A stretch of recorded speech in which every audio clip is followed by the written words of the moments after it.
ராவணா பார்வையாளர்கள், தமிழ் உறவுகள் மற்றும் ராவணா நலவியர்களுக்கு வணக்கம்.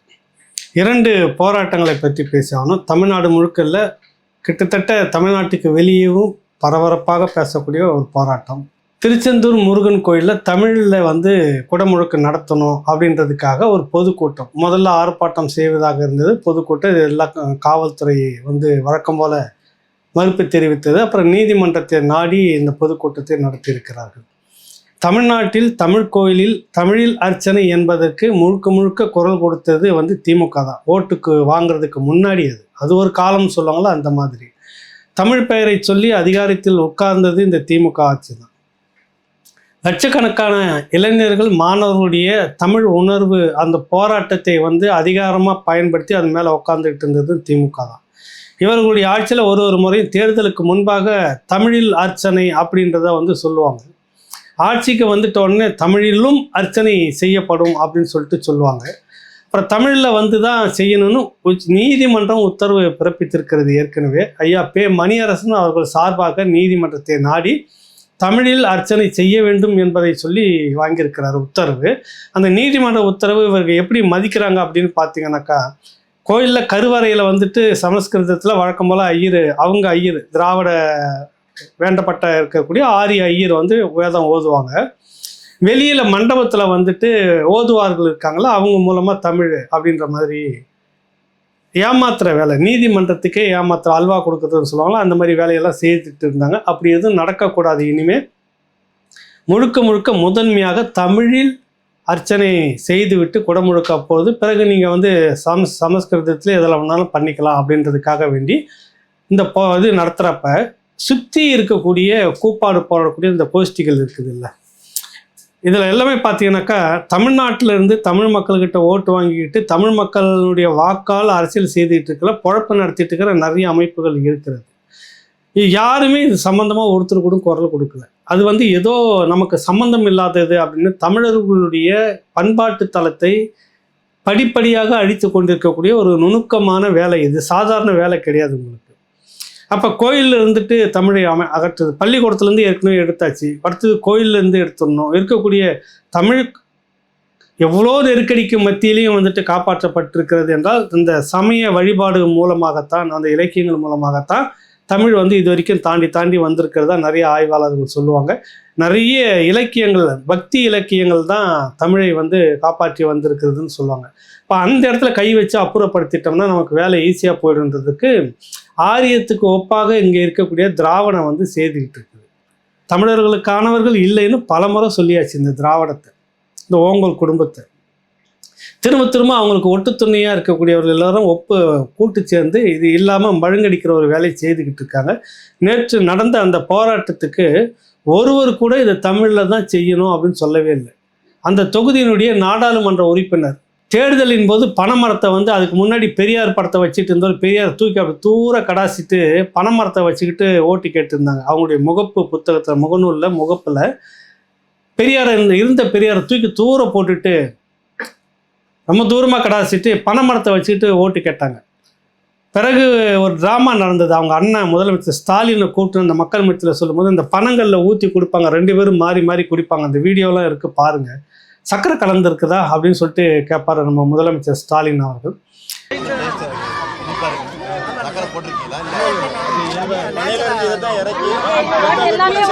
பணங்கள்ல சக்கரை கலந்துருக்கு, அது இனிப்பாகவே இருக்கும். அது சக்கரை கலந்துருக்குது அதில் அப்படின்ற மாதிரியான ஒரு எண்ணத்துக்குள்ளே இருக்கிற ஒரு மனிதராக தான் அந்த மண்ணில் 3 ஆண்டு காலமாக வாழ்ந்துட்டு இருக்கிறார் தமிழ்நாட்டுக்குள்ளே. ஏன்னா ஒரு மன்னர் இல்லை, மன்னராட்சின்றப்ப உள்ளே என்ன நடக்குது வெளியில் என்ன நடக்குதுன்னு தெரியாது. யாருன்னா போயிட்டு மாதம் மும்மாறி பொழிகிறதுன்ற மாதிரி சொல்லக்கூடிய ஒரு விஷயமா இருக்குமோன்னு தெரியல. கல்லில் சக்கரை போட்டிருக்குதான்னு சொல்லி பேசியிருப்பார். இதெல்லாம் எதுக்குன்னா அந்த ஓட்டு வாங்கிறதுக்காக, அந்த மக்களுக்கு தாங்கள் ஒரு அணுக்கமாக இருக்கிறதுக்காக, காட்டிக்கிறதுக்காக கனிமொழி போட்ட ஒரு நாடகம் அது. இப்போ அந்த தொகுதியில் அதிகப்படியான இந்த பனை தொழிலை நம்பி இருக்கக்கூடிய மக்கள் இருக்கிறாங்க. அதை கேட்குறாங்க, என்னத்துக்குன்னு கேட்குறாங்க. பணம் ஏறுறது நாங்கள் அனுமதிக்கிறோம், கல் குடிக்கிறத அனுமதிக்கிறோம் அப்படின்னு ஒரு வார்த்தை தெளிவாக இது வரைக்கும் பேசுனதில்லை திமுக தரப்பில் யாருமே, கனிமொழி உள்பட. அந்த தொகுதி அவங்க தொகுதி தான், ஒரு வார்த்தை பேசவே இல்லை. தமிழில் அர்ச்சனை அப்படின்னு சொல்லி கேட்குறது, அதை பற்றி பார்த்தீங்கன்னாக்கா கமலஹாசனை விட 2 கமலஹாசனில் 10 கமலஹாசன் அளவுக்கு பேசியிருக்கு. அந்த வீடியோவும் இருக்குது, நீங்கள் வேணால் பாருங்கள். அன்னை தமிழ் வழிபாடு திட்டத்தை தொடங்க உள்ளோம். அதுவும் கட்டாயமல்ல, தமிழ் அர்ச்சனை என்று விருப்பம் உள்ளவர்கள் அந்த அர்ச்சனையை செய்து கொள்ளலாம். அதை ஊக்கப்படுத்துவதற்காகத்தான் மாண்புமிகு முதலமைச்சர் கூட அந்த அர்ச்சனை கட்டணத்தில் 60% அர்ச்சகர்களுக்கு வழங்க உத்தரவிட்டிருக்கு. 48 முதுநிலை கோயில்களில் இந்த அர்ச்சனை திட்டம் செயல்படுத்த வேணுமா தமிழ் அர்ச்சனை. நாங்கள் தமிழ்நாட்டு மக்களுக்கு தமிழ்நாட்டு அரசியல் தமிழ் என்ற பெயரை சொல்லித்தான் எங்கள் அப்பா முத்தமிழ் அறிஞராக இருந்து இந்த அதிகாரத்துக்குள்ளே உட்காந்துட்டு இருந்தார். செம்மொழியை நாங்கள் தான் கொண்டு வந்தோன்னு ஒரு பெரிய உருட்டிக்கிறீங்க. கல்யாணத்தில் போனாலும் சரி, சாவு வீட்டுக்கு போனாலும் சரி, அங்கே போயிட்டு செம்மொழியை கொண்டு வந்ததே கருணாநிதி தான். இப்போ ஏன்னா கருணாநிதி பிறந்த நாள் வந்து செம்மொழி நாளாக அறிவிக்கணும் இல்லை. இது உண்மையிலே தமிழ் அறிஞர்கள் மத்தியில் ஒரு பெரிய கொதிப்பை ஏற்படுத்தி இருக்கிறது. பாவாணர் பிறந்த நாள் அதை நீங்கள் செம்மொழி நாளாக அறிவிக்க வேண்டும். அது ஒரு நாள் நடக்கும், கட்டாயம் நடக்கும். நீங்கள் என்ன தான் உங்களுக்கு அதிகாரம் இருக்குதுன்றதுக்காக கருணாநிதி பிறந்த நாளை செம்மொழி நாள் நீங்கள் அறிவித்தாலும் கூட என்றைக்காவது ஒரு நாளைக்கு தூக்கி தூர போட்டுட்டு பாவாணர் பிறந்த நாள் அவர்களை வந்து உங்களுக்கு செம்மொழி நாளாக அறிவிக்கிறதுக்கான ஏற்பாடு நடக்கும். இப்போ இதெல்லாம் நீங்கள் காட்டிக்கிற இந்த அளவுக்கு கோயிலில் எங்கம்மா மொழி இருக்குதுனாக்கா அது வந்து முருகர் கோயில், அது வந்து தமிழில் இருக்குது. தமிழ்னா முருகர் கடவுள் தான். அர்ச்சனை செய்யப்படுமா இல்லையா, குடமுழுக்கு மந்திரம் தமிழில் ஓதப்படுமா இல்லையா, ஓதப்பட வேண்டும் அப்படின்னு ஒரு வார்த்தையும் சொல்லவே இல்லை. இந்த ஒட்டு திண்ணை இருக்குது. இப்போ தமிழர் தலைவர்னு திராவிட மடத்தினுடைய மடாதிபதி ஐயா கி வீரமணி, நீ தமிழ்நாட்டுக்குள்ளே இருக்கிற தமிழ்நாடு அரசியல் கோயில் உங்களுக்கு வேணான்னு சொல்கிறீங்க, சரி. அப்புறம் தமிழ் மடாதிபதிகளை மட்டும் வந்து ஆரியர் அல்லாத சைவ வைணவ மடாதிபதிகளை மட்டும் அங்கே நடந்துக்கிறதுக்கு பெரியார் போய் கலந்துக்கிட்டாரு அப்படின்னு நீங்களும் சில நிகழ்ச்சிகள்லாம் கூப்பிட்டு நடத்தியிருக்கீங்கல்ல. இப்போ அந்த கோயில் இருக்குது, சுத்தமாக அகற்ற முடியாது. உங்களுடைய தலைவர் ஐயா கலைஞர் அவர்கள் தான் 99% இந்துக்கள் திமுகவுக்குள்ளே இருக்கிறாங்க, அதில் ஒரு பகுதியாக திராவிடர் மடமும் இருக்குதுன்றது மாதிரி அவர் சொல்லிட்டாரு. கரெக்டுங்களா? இப்போ நீங்கள் தமிழ் பக்கம் நிற்கிறீங்களா, வேறு எந்த மொழி பக்கமாக நிற்கிறீங்களா? ஆரியத்துக்கு துணை போகிற ஐயா ஆசிரியர் வீரமணி இல்லை தமிழுக்கு நிற்கிறாரான். வெளிப்படையாக இந்த போராட்டத்தை நாங்கள் ஆதரிக்கிறோம். திருச்செந்தூர் முருகர் கோயில் எங்களுக்கு கடவுள் நம்பிக்கை இல்லை, பலமுறை நீங்கள் அறிக்கை கொடுத்துருக்கீங்க, இந்த வேஷம் போட்டிருக்கீங்க. கடவுள் நம்பிக்கை இல்லை, கடவுள் இருக்கிறார் இல்லை, அது வேறு விஷயம், அது நம்பிக்கை இல்லாதது வேறு விஷயம். ஆனால் இதில் நாங்கள் தலையிடுவோம் அப்படின்னு சொல்லிட்டு சைவம் வைணவ விஷயத்துக்குள்ளே வந்திருக்கீங்க. நிறைய நடந்திருக்குது, திராவிட மடத்தில் நிறைய எடுத்து செய்திருக்கீங்க. சீமான் நடத்தக்கூடிய இந்த போராட்டத்துக்கு நாங்கள் பக்கபலமாக இருப்போம், தமிழில் தான் அர்ச்சனை அப்படின்னு சொல்லிட்டு சொல்லணுமா இல்லையா? நீங்கள் ஒரு வார்த்தை கேட்டிருக்கணுமா இல்லையா? எங்கே போய் பதுங்குனீங்க? இந்த கருப்பு சட்டை போட்டுக்கிற இத்தனை கோஷ்டிகளுக்கும் ஒன்றும் இல்லைங்க, அதெல்லாம் சான்ஸ்கிரிட்டு தாங்க, நாங்கள் ஆரியத்துக்கு என்னுடைய கைக்கூலி தாங்க அப்படின்னு வெளிப்படையாக சொல்லு. கோயில் விஷயத்தில் நாங்கள் தலையிட மாட்டோம் அப்படின்னு சொல்லிட்டு ஒதுங்கிட்டீங்கன்னாக்கா அப்புறமா நாங்கள் 99% இந்துக்கள் தான் அப்படின்னு சொல்லக்கூடிய ஸ்டாலினை நீங்கள் எதிர்க்கணும். செய்வீங்களா? இதுதான் கேள்வி. இப்போ இந்த திராவிடம் எப்படி ரெட்டை வேடம் போட்டுக்கு இருக்குது அப்படின்றத நீங்கள் பார்க்கணும். கோயிலுக்கு போக வேணான்னு சொல்கிறது சரி, அதுக்கு மாற்று ஏற்பாடு என்ன? கிறித்துவமும் இஸ்லாமுமா அப்படின்னு கேட்டாக்கா அதுக்கும் பதில் சொல்ல கிடையாது. இப்போ இது சார்ந்த நிறைய மத நம்பிக்கைகள் இருக்கிறது, நிறைய விடயங்கள் இருக்குது, உளவியல் சிக்கல் இருக்குது. இதுக்கெல்லாம் மாற்று நீங்கள் எதனா சொல்லியிருக்கீங்கன்னா இல்லை. ஒட்டுமொத்தமாக நீங்கள் அதுலேருந்து வெளியேறு, லூலு கும்பல் மாதிரி இருங்க அப்படின்னு சொல்கிறது மட்டும்தான் உங்களுடைய திராவிட மடத்தினுடைய தத்துவமாக இருக்குதா? இல்லை, இதுக்குள்ளாக ஆன்மீகத்துக்குள்ளாக எவ்வளவு விடயங்களை நீங்கள் செய்ய முடியும், ஏற்றத்தாழ்வுகளை எப்படி இதில் வீழ்த்த முடியும், அதை ஆன்மீகத்தை வச்சு எப்படி செய்ய முடியும், பல விடயங்கள் அதில் இருக்குது. நிறைய பேர் நடத்திக்கிட்டு இருக்காங்க. நீங்கள் பொறுப்பே இல்லாமல் தமிழில் அர்ச்சனை என்பதுக்கு அப்பாற்பட்டு வெளியில் நிற்கிறதுக்கான காரணம் என்ன? திராவிட தலைவர்கள், கருஞ்சட்டை தோழர்கள் தயவு செய்து இதில் பதில் சொல்லணும். கோயிலுக்கும் எங்களுக்கும் சம்மந்தம் இல்லைனாக்கா கடவுளை கற்பித்தவன் முட்டாள்னு சொல்கிறதுக்கும் உங்களுக்கு யோக்கியது இல்லை. அது அவங்க கும்பிட்றவங்களுடைய சம்மந்தப்பட்டது. உனக்கு சம்மந்தம் இல்லையா, வெளியில் போயிட்டே விட்டு. நாங்கள் தமிழில் அர்ச்சனை கேட்கல, எதுவும் கேட்க. ஆனால் அதே கோயில் இருக்கிறது சான்ஸ்கிரிட்டில் சொல்கிறாங்க, அதுக்கு நீ எதிர்ப்பு தெரிவிக்கணுமா வேணாமா தான் உங்கள்கிட்ட கேட்குற பதில். இல்லை என்றால் நாங்களும் மறைமுகமாக நேரடியாக ஆரியத்தை பெரியார் மடம் ஆதரிக்கிறது அப்படின்னு டிக்ளேர் பண்ணிவிடுங்க. அங்கே காவி சட்டை போட்ட குருமூர்த்தி, நாங்கள் கருப்பு சட்டை போட்ட குருமூர்த்தி வீரமணி, அவ்வளோதான் சொல்லிட்டு போங்க, மாற்றி சொல்லிட்டு போங்க. பெரியார் மடத்தில் கருப்பு சட்டை போட்ட குருமூர்த்தி, அங்கே காவி சட்டை போட்ட வீரமணி, மாற்றி இருக்கிறோம் நாங்கள் சொல்லிட்டு போங்க. என்ன உங்களுக்கு இருக்குது? ஏன் இதில் நீங்கள் வந்து விலகி இருக்கிறீங்க? இது கோயில் மற்ற விஷயங்களாக இருந்தாலும் சரி, தமிழில் அர்ச்சனை என்பது உங்களுக்கு பொறுப்பு இருக்கிறதா இல்லையா? தமிழர் தலைவர் வேற போட்டுக்கிறீங்க, எழுச்சி தலைவர்னு வேற, இன்னும் பல தமிழர்கள் இருக்காங்க. ஒருத்தர் கூட இந்த விஷயத்துக்கு உள்ளே வரலையே, ஏன் வரல? அதுதான் சீமான் முன்னெடுக்கக்கூடிய அந்த போராட்டம் நீங்கள் வழக்கம் போல் ஓட்டு அரசியலுக்கு தொட முடியாத போராட்டமாக இருக்கும். ஓட்டு போடுங்க போடாட்டி போங்க, இதுதான் போராட்டம் அப்படின்னு நடத்துறது தான் நாம் தமிழர் கட்சி, சீமான். இப்போ அந்த இடத்த உங்களால் தொட முடியல, தொட்டாக்கா ஆரியம் வந்து கோவிச்சுக்கும் அப்படின்னு சொல்லிட்டு ஒரு பயம் இருக்குல்ல உங்களுக்கு. ஆரியம் வந்து பகையா இல்லையான்றது அது அப்பாற்பட்ட விவாதம். ஆனால் நீதிமன்ற உத்தரவை நாங்கள் மதிக்க மாட்டோம்னு இருக்கிறப்ப அந்த அரசுக்கு நீங்கள் என்ன சொல்கிறீங்கன்னு ஒரு கேள்வி இருக்குது. கனிமொழி சொல்கிறாங்க பம்மறாங்க அப்படி. வேற எந்த தலைவர்களாவது பேசுகிறாங்கன்னா ஒருத்தர் கூட பேசவே இல்லை. இது வந்து ஒன்று நடந்திருக்கிறது. இப்போ இதில் வந்து திராவிடத்தினுடைய முகம் பட்டவர்த்தனமாக அம்பலமாகி இருக்கிறது. லட்சோபல லட்சம் கோடிக்கணக்கான பக்தர்கள் தமிழர்கள் தான் தமிழ்நாட்டில். இந்த தமிழர்களுக்கு தமிழில் ஒரு அர்ச்சனை வந்து சொல்கிறதுக்கு உங்களுக்கு நோகுது அப்படின்னு நாங்கள் செய்ய மாட்டோம், ரெட்டை வேடம் போடுவோம் அப்படின்னா திமுக யாருக்கானவர்கள் அப்படின்னு இதில் பகிரங்கமாக வெளியில் இப்போ தெரிஞ்சிருச்சு. இந்த திராவிடர்கள் வந்து யார் அப்படின்றது தெரிஞ்சிருக்குது. அடுத்த கட்டமாக இன்னொன்று பார்த்தீங்கன்னாக்கா பனை ஏறும் போராட்டம், கல் இறக்கும் போராட்டம் இதை நடத்தி இருக்கிறாரு. பனை மரத்தில் அந்த கழியெல்லாம் கட்டி படி மாதிரி ஏறி இருக்கிறார். அதுக்கு ஒரு நக்கலாக வந்து பேசி பதிவு அதெல்லாம் இருக்கட்டும். அதுக்கு இணையாக நான் இன்னொரு படத்தையும் காட்டுறேன். நிறைய பகுதிகளில் இப்போ அந்த மாதிரி தான் கட்டி ஒட்டுமொத்தமாக அப்படி தான் ஏறிக்கிட்டு இருக்கிறாங்க. அப்புறம் இந்த பனை ஏறும் தொழில் குறிப்பிட்ட சமூகம் மட்டும்தான் செய்கிறதா அப்படின்னு நீங்கள் பார்க்கணும். குறிப்பிட்ட சமூகம் மட்டும்தான் செய்து மீண்டும் குலத்தொழில் நம்ம புரட்சிகர இயக்கத்தினுடைய புரட்சி சேகுவாரா இருக்கிறால நம்ம மதிப்புக்குரிய, நான் அவரை குறிப்பிட்டு பேசுனதில்லை, பேசி தான் ஆகணும். நம்ம சகோதரர் வன்னியரசு இருக்கிறார்ல, சேகுவாராவுடைய மறுபிறப்பு தமிழ்நாட்டில். குறிப்பிட்ட சமூகம் மட்டும் ஏன் பனை ஏறி குலத்தொழில் செய்யக்கூடாது என்பதற்காகத்தான் பல பள்ளிகளை திறந்தார் பெருந்தலைவர் காமராசர். எல்லோரும் கல் குடிக்கிறார்கள், குறிப்பிட்ட சமூகம் மட்டும் பனைமரம் ஏறுவது ஏன்? கருத்தை சமூகத்தை முன்னேற்றாமல் மீண்டும் சனாதன காலத்துக்கு அழைத்து போகும் சீமானின் நடவடிக்கையை காமராஜர் மன்னிக்க மாட்டார். இவருக்கு பொழுது போன பொழுது விடிஞ்சா சீமான் கால் பிடிச்சிக்கிட்டே தான் தொங்கணும், அதான் அவருடைய வேலை. ஏதாவது ஒன்று சீமானுக்கு எதுவாக. இப்போ காமராஜர் பள்ளிக்கூடம் யாருக்காக திறந்தார்? எல்லாருக்குமாக திறந்தார். குறிப்பிட்ட சமூகத்துக்காக, கல் ஏறுறதுக்காக, கல் இறங்குற தொழிலுக்கு மாற்றாக எல்லாரும் அதை விட்டுட்டு இதுக்கு வரணும், அதுக்காக தான் பள்ளிக்கூடம் அப்படின்னு. அது வந்து ஒரு தொழில், ஒரு விவசாயம். எப்படி விவசாயம் பார்த்துக்கிட்டு வாத்தியார் வந்து பாடம் நடத்திட்டு இருக்கிறாரோ, எப்படி பள்ளிக்கூடம் படிச்சுட்டு பகுதி நேரத்தில் போய் வீட்டில் நம்ம விவசாய வேலையை நம்ம பார்க்குறோமோ, அதுபோல் பனை ஏறும் தொழிலும் ஒரு தொழில், அது ஒரு விவசாயம். அதில் ஒரு பகுதி கல் வருது, அந்த கல் உடலுக்கு நல்லது, அதுவும் ஒரு வகை உணவு அப்படின்னு சொல்ல வராங்க. அல்கஹாலில் வந்து 45% அல்கஹால் இருக்குதுன்னா இதுலேயும் இருக்குது அல்கஹால் 12%, 13%. தயிரில் இருக்குது, மோரில் இருக்குது அல்கஹால்லாம். புளிச்ச பொருள் எது இதெல்லாம் இருக்குதோ அதெல்லாம் வந்து 8%, 4%, 5%, 12%, இப்படி எல்லாத்துலேயுமே இருக்குது அல்கஹால். டாஸ்மார்க்கில் குடிக்கிறதுல வந்து கெமிக்கல் மருந்து கலந்தது நேரடியாக 45%, 42% மாதிரி. அது உடலுக்கு எவ்வளவு பெரிய கேடு அப்படின்னு பார்த்துக்கிட்டே இருக்கணும். மாற்று இந்த கல் வந்து இந்த டாஸ்மார்க்குக்கு இணைய இங்கே யாருமே பேசலை. அது மாதிரி குடிச்சிட்டு இதையும் குடிக்கணும், அதுக்கு பதிலாக இதை குடிக்கணும் அப்படின்லாம் சொல்லவே இல்லை. இந்த கல் ஒரு உணவுப் பொருள், அதை வந்து எடுத்துக்குங்க. தயிரில் எப்படி குறிப்பிட்ட அளவுக்கு அல்கஹால் இருக்கிறதோ, மோரில் எப்படி இருக்கிறதோ, புளிச்ச பொருளில் எப்படி எந்த அளவுக்கு அல்கஹால் இருக்குதோ, இதில் அந்த மாதிரி தான் கல்லுலேயும் இருக்குது அல்கஹால். அதனால அது வந்து போதை தர்றதுன்னு இல்லை, அதிக போதையெல்லாம் கிடையாது. அதில் அது குறிப்பிட்ட வேலைகளை, குடலை வந்து சுத்தம் பண்ணுது, நிறைய வேலைகளை வந்து நோய் வராமல் தடுக்கிறது, பல வேலைகளை செய்து அது வந்து எல்லாருக்கும் போய் சேருட்டுன்னு.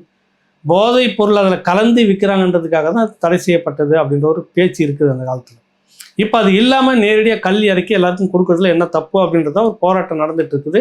லட்சக்கணக்கான விவசாயிகள் இதை நம்பி இருக்கிறாங்க. பனை ஏறும் தொழில் அவங்களுக்கு அது ஒரு தொழில், அது ஒரு விவசாயம். குறிப்பிட்ட சமூகம் மட்டும்தான் ஏறுது அப்படின்லாம் அது முட்டாள்தனம். பழைய பிரிக்கப்படாத வடார்காடு மாவட்டம் வெள்ளூர் தொடங்கி இந்த பக்கம் விழுப்புரத்துக்கு முன்னாடி வரைக்குமே பார்த்தீங்கன்னா ஒருங்கிணைந்த வடார்காடு மாவட்டத்தில் அங்கெல்லாம் ஒரு நாடார் கூட இல்லை. எங்கள் ஊர் பக்கத்துலலாம் வந்து பார்த்தீங்கன்னாக்கா, நான் நினைவு தெரிஞ்சு கொஞ்சம் காலகட்டத்துக்கு பிறகு ஒரே ஒருத்தர் வந்தார், பாத்திர கடை வச்சார் ஒரு நாடார்.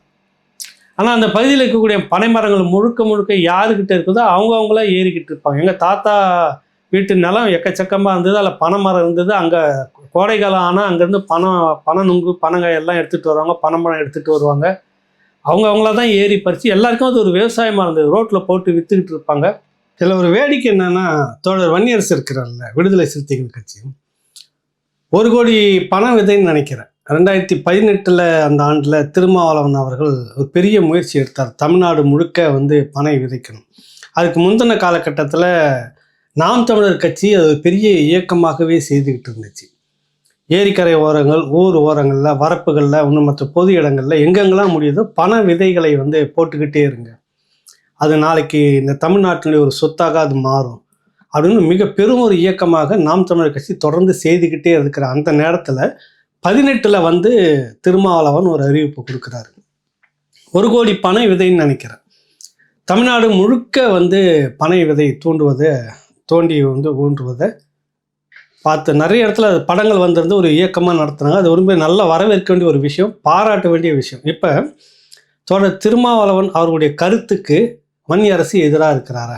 இதுதான் கேள்வி. அவர் பனை விதை போட்டார், அது 1 கோடி பனை விதை ஒரு இயக்கமாக நடத்தினார், போட்டார்னு எதுக்கு போட்டார்? அதுலேருந்து வெள்ளம் மட்டுமே எடுத்துக்கிட்டு இருக்கிறதுக்குன்னு போட்டார், இல்லை அதில் இருக்கிற எல்லா பொருளுமே பயன்படுத்தணுன்றதுக்காக போட்டார்? அப்போ அந்த 1 கோடி பனை மரங்கள் இன்னைக்கு முளைச்சிருந்தாலும் கூட வச்சுக்கோங்க, அதை நம்பி எந்த மக்கள் பனை ஏறுவாங்க? அப்போ குறிப்பிட்ட ஒரு மக்கள் பனை ஏறணும், அவங்க அந்த குலத்தொழிலே செய்யணுன்றதுக்காக நீங்கள் 1 கோடி பனை விதையை விதைச்சிங்களா? சீமான் பனை ஏறினார்னாக்கா திரும்பவும் அந்த மக்களை அந்த குலத்தொழிலுக்கு போக வைக்கிறாரு அப்படின்னு நீங்கள் சொல்ல வரீங்க. இப்போ நீங்கள் வந்து 1 கோடி பனை விதையை விதைச்சிருக்கிறதா சொல்ல வரீங்க. விடுதலை சிறுத்தைகள் செய்து காட்டினீங்க. அதில் 1 கோடியா இல்லையான்றது அப்பாற்பட்டும், கூடுதலாக கூட இருக்கட்டும், வரவேற்க வேண்டிய விஷயம். அதை நான் பாராட்டுறேன், இல்லைன்னு மறுக்கலை. இப்போ அந்த பனை மரத்தை எல்லாம் ஏறணும், யாரோ ஒருத்தர் ஏறணும். அது மிஷினை வச்சுட்டு ஏறுறாங்களோ காலால் ஏறுறாங்களோ எப்படி ஒன்று ஏறணும். ஆக அந்த யார் அந்த தொழிலை செய்வாங்க? குலத்தொழிலாக அது செய்வாங்களா? எல்லோரும் வந்து செய்வார்களா? இல்லை நாங்கள் போட்ட பனை விதையிலேருந்து முளைச்சிருக்கிற பனை மரத்தில் எல்லா மக்களும் ஏறுவார்கள், எல்லாருக்கும் தொழிலாக தான் இருக்கும் அப்படின்னு நீங்கள் சொன்னீங்கன்னா, இப்போ சீமானா அதை தான் சொல்ல வராருன்னு நம்ம சொல்கிறோம். பழசை மறந்துட்டு நீங்கள் சீமான் மேலே இருக்க காழ்ப்புணர்ச்சியில் டக்குன்னு சாணி எடுத்து அடிச்சிங்கனாக்கா அது திரும்பி பார்க்கறதுக்குள்ளே உங்கள் மூஞ்சிலையும் சாணி எடுத்து அடித்த மாதிரி தான் ஆகும். முதல்ல யோசிச்சுட்டு நிதானித்து ஒரு கருத்தை நம்ம வெளியில் சொல்லணும். காலம் நெருங்கிக்கிட்டு இருக்குது. திமுகவுக்கு எதிராக சீமானை எதனா பேசிக்கிட்டே இருந்தோம்னா அணுக்கமாக எங்கன்னா ஒரு நல்ல எளிதில் வெற்றி பெறக்கூடிய ஒரு தொகுதியை ஒதுக்குவாங்க, நம்ம வெற்றி பெற்றலாம். அது உங்களுக்கு இருக்கக்கூடிய ஆசை. ஏன்னா உண்மையிலே அது எனக்கு அந்த வருத்தம் இருக்கிறது. ஏன்னா உங்களுக்கு பின்னாடி வந்தவங்கெல்லாம் சட்டமன்ற உறுப்பினர் ஆகிட்டு இருக்கும்போது நீ ஒன்றுமே இல்லாமல் வெறுமனே நீங்கள் இருக்கிறது அந்த ஆதங்கம் இருக்கும். அதனால் திமுக கிட்ட ஒரு அணுக்கமாக இருந்தால் மாப்பிள்ளை உதவியோட, நான் வேறு உதவி சொல்கிறேன், நீங்கள் வேறு எதுனா நினச்சதுங்க, உதவியோட எளிதில் ஜெயிச்சுட்டு போயிடலாம் அப்படின்னு நீங்கள் ஒரு கனவு கண்டுட்டு இருக்கலாம். நியாயம், அது இல்லைன்னு சொல்ல வரல. ஆனால் அதுக்கு என்ன சொல்ல வரீங்க? சீமானை எதனா பேசினாக்கா அங்கே வந்து மகிழ்ச்சி அடைவாங்க அப்படின்னா நீங்கள் 1 கோடி விதை எதுக்கு போட்டீங்க அப்படின்ற கேள்விக்கும் பதில் இதுக்குள்ளே இருக்குது. சொல்லுவாங்க, அப்படி பதில் சொல்லுவாங்கன்னு நினைக்கிறேன். என்ன சொல்கிறாருன்றதையும் பார்ப்போம். இது ஒரு தொழில். அங்கேருந்து விளையிறப்ப அது ஒரு வருஷத்துக்கு ஒரு முறை பணம் காய்க்கிறப்ப வெட்டி ரோட்டில் கொண்டு வந்து போட்டு வைக்கிறப்ப அது அவங்களுக்கு ஒரு வருமானமாக இருந்தது. பனை நார் பொருள் செய்துக்கிட்டு இருந்தாங்க. இது பனை தொழிலை நம்பி வந்து ஏகப்பட்ட பணம் கொழிக்கும் தொழிலை நீங்கள் செய்யலாம். இத்தனைக்கும் இவர் வந்து வன்னி காட்டுக்கு போயிட்டு வந்து வன்னின்னு பேரை வச்சுட்டு இருக்கிற சகோதரர் அங்கே பனை தொழில் எப்படிலாம் செய்யலான்னு அதே அந்த தலைவர் வட்ட ஒரு முறை கேட்கும்போது பொருளாதாரத்துக்கு என்ன பண்ணணும்னு கேட்குறப்ப பனைமரம் காட்டி இதுதான் நம்முடைய சொத்துன்னு சொன்னதாக இவரே பல முறை சொல்லியிருக்கிறாரு. இவர் வந்து சொல்கிறாரு குறிப்பிட்ட சமூகம், இப்போ அங்கே ஈழத்தில் பண தொழில் செய்கிறது எல்லாமே குறிப்பிட்ட ஒரு சமூகம் மட்டும், நாடார் சமூகம் மட்டும்தான் செய்கிறாங்களா? இவருக்கு சீமானை எதாவது பேசி ஆகணும். நீங்கள் உங்கள் விமர்சனத்தை வைங்க, நான் இல்லைன்னு சொல்ல வரல. சீமானுக்கு ஒட்டுமொத்தமாக யாரும் விமர்சனம் பண்ணக்கூடாதுன்னு சொல்லலை. நீங்கள் எவ்வளோ நாளும் விமர்சனம் பண்ணிக்கோங்க. ஆனால் அந்த தொழிலை குறிப்பிட்ட சமூகத்துக்காகத்தான் அது காமராஜர் இவர் படித்தது உட்பட இவங்க தந்தை படித்தது உட்பட காமராஜரால் தான் இருக்கும். காமராஜர் எல்லோருக்குமாக தான் பள்ளியை கட்டினாரே தவிர குறிப்பிட்ட பனையேறி மக்களுக்காக பள்ளிக்கூடம் கட்டினார் மாதிரி இவர் சொல்ல வர்றார். அவர் பள்ளிக்கூடம் கட்டினதே வந்து இந்த பனையேறும் தொழில், அந்த குலத்தொழில் செய்யக்கூடாது. குலத்தொழில் பார்த்து விவசாயம், அது ஒரு விவசாயம் லட்சக்கணக்கான. இப்போ மேற்கு மாவட்டங்கள்லாம் பார்த்தீங்கன்னாக்கா நிறைய கொங்கு மண்டலத்தில் இருக்கிற பனை எல்லாமே கொங்கு சமூகத்தை சேர்ந்தவர்கள் தான் தொழில் செய்துக்கிட்டு இருக்கிறாங்க. அதிலேருந்து ஏகப்பட்ட வேலையை செய்ய முடியும். கல்லில் இருந்து மட்டும் ஏகப்பட்ட பொருளை உற்பத்தி பண்ணி வெளிநாடுகளுக்கு கொண்டுட்டு போக முடியும். கிழக்கு நாடுகளில் பார்த்தீங்கன்னா உங்களுக்கு நிறைய பனை தொழில், தென்னை மரத்தை வச்சு அந்த பனை கல் மாதிரி நிறைய உணவு முறைகளை வெளிநாடுகளுக்கு ஏற்றுமதி பண்ணிக்கிறாங்க. பணம் கொழிக்கும் தமிழ்நாட்டில். எல்லா குடும்பங்களுக்கும் அந்த வேலையை செய்யும். மரம் வச்சுங்கிறவங்களுக்குலாம் அந்த தொழில் பணம் கொடுக்கும்.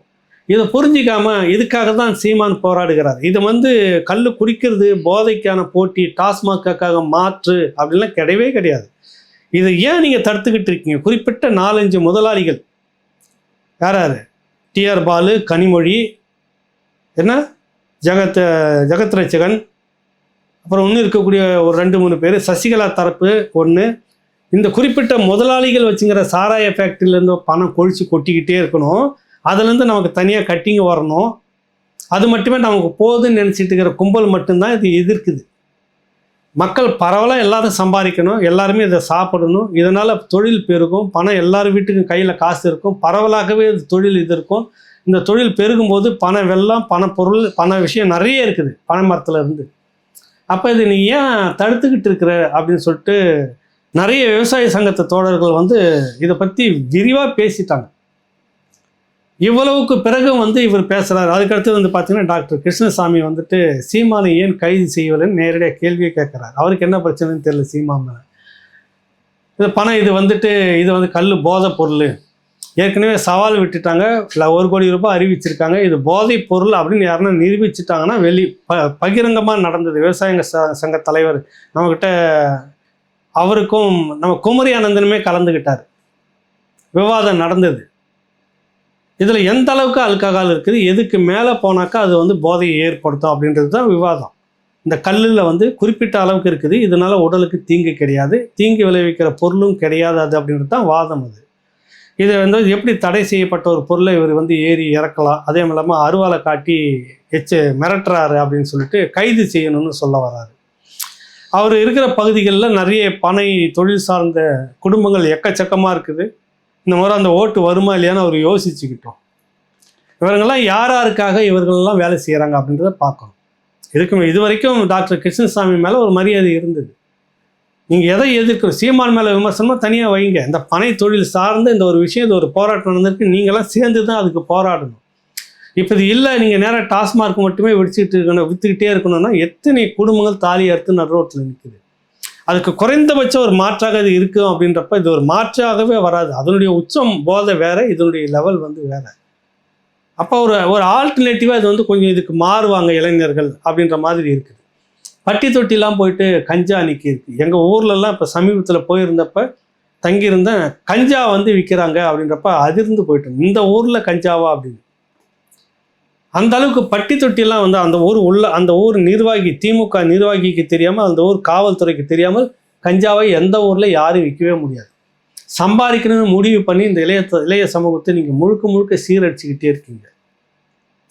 சமீபத்தில் ஐயா மாசோ விக்டர் அவர்கள் எழுதின இந்த ஐஏஎஸ் பாலகிருஷ்ணன் ஒரு புத்தகம் எழுதினார்ல, சிந்து சமவெளியில் இருந்து தான் தமிழர்கள் இடம்பெயர்ந்து, திராவிடர்கள் இடம்பெயர்ந்து தமிழ்நாட்டுக்கு வந்து தமிழர்களாக மாறிட்டார்கள் அப்படி எழுதினாங்களா. அது மறுப்பு சொன்ன ஒரு புத்தகம், பக்ரூலி முதல் சிந்து வரை அப்படின்னு ஒரு புத்தகம், மறுப்பு நூல் அதில் எழுதி அதில் படிச்சுக்கிட்டு இருந்தேன். அதில் ஒரு இடத்துல சொல்லுவார், பிரிட்டிஷ் வந்து ஒரு காலகட்டத்துக்கு பிறகு சீனாவுக்குள்ளார ஆக்கிரமிச்சு உள்ள நுழைஞ்ச உடனே அவங்க எதிர்க்க முடியல, அவங்க என்ன செய்யணும் அப்படின்றப்ப போதை அளவுக்கு மீறின கஞ்சா, ஹெராயின் இப்படின்ற அளவுக்கு மீறின அளவாக அந்த நிறைய பழக்கத்துக்கு கொண்டு வந்து அந்த இளைய தலைமுறையெல்லாம் கிட்டத்தட்ட அதிலே வந்து போர்க்குணம் போயிடுச்சு சுத்தமாக.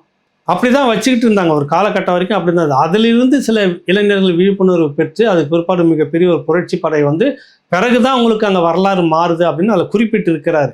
அதே போல் தமிழ்நாட்டில் இப்பொழுது இந்த திராவிட மாடல் அரசு வந்ததிலிருந்து பட்டி தொட்டி எல்லாம் கஞ்சா, போதைப் பொருள், ஊர் தெரு முழுக்க எங்கே பார்த்தாலும் தெருவுக்கு தெரு டாஸ்மார்க் கொண்டு வந்து இதில் இப்போ எதாவது நிறைய போராட்டங்கள் எதனா வருதா பார்த்தீங்களா? ஒரு 30 வருஷத்துக்கு முன்னாடியோ இல்லை 40 வருஷத்துக்கு முன்னாடிலாம் பார்த்தாக்கா பைசா கணக்கில் தான் மின்சார கட்டணம் உயர்த்தினாங்க. விவசாய போராட்டம்னாக்கா மக்கள் எல்லோரும் சேர்ந்து விவசாயிகள் அப்படி ஒரு போராட்டம் நடந்து, துப்பாக்கி சூடுலாம் நடந்து, மிக பெரும் போராட்டமாகலாம் நடந்து. இன்றைக்கி அந்த மாதிரி போராட்டம் நடக்குதா? இன்றைக்கி நடத்த முடிகிறதா? காயடிக்கப்பட்ட ஒரு சமூகமாக இருக்கிறது. இதையெல்லாம் அந்த தலைவர்கள் வந்து யோசித்து பார்க்கணும், திரும்பி பார்க்கணும். வரலாறு இன்றைக்கி எப்படி மாறிக்கிட்டு இருக்குது, இந்த திராவிடம் வந்து எப்படிலாம் இந்த இளைய சமுதாயத்தை இன்றைக்கி அழிச்சிக்கிட்டு இருக்குது, கலை, பண்பாடு, மொழி எல்லாத்துலேயுமே கை வச்சுட்டு மட்டும் இல்லாமல் இளைய சமுதாயத்தில் காயடிக்கிற யாருமே பார்த்தா குழந்தை பிறக்கிறதுல எல்லாமே வந்துட்டு உங்களுக்கு டெஸ்ட் பேபி அதில் தான் போகிறாங்க. எல்லாருமே வந்து நவீன முறையில் குழந்தை பெற்றுக்கிறது எப்படி அப்படின்னு தான் போகிறாங்க. உங்களுக்கு பழைய மாதிரி குழந்தை பிறக்கிறது இல்லை அப்படின்லாம் ஒரு ஆய்வு சொல்லுது.